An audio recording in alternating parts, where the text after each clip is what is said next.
continuing to look and learn from this guy.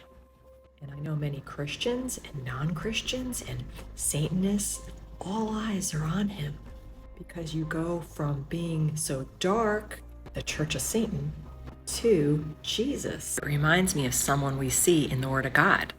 Saul of Tarsus. Go check out Acts chapter 8. But look, persecution began sweeping the church in Jerusalem.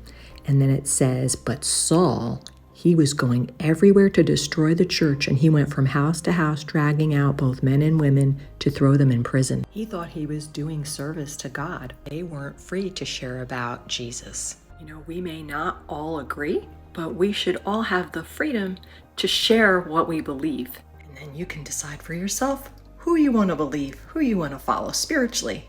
You can read more about Saul in Acts 9, that he got permission from the authorities in Jerusalem to go to Damascus and bring back all the Christians in chains and put them in prison. Now, as he went on his way to Damascus, suddenly a light from heaven shone around him. Falling to the ground, he heard a voice saying, Saul, Saul, why are you persecuting me? He must have recognized it was God, because he says, who are you, Lord? And the voice said, I am Jesus, whom you are persecuting.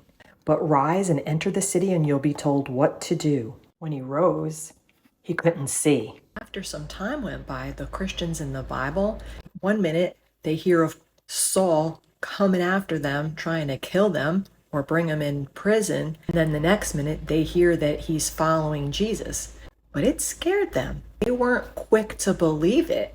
And I don't blame them. And this is another question we should ask. Could this be a wolf in sheep's clothing? Even Jesus warned about this.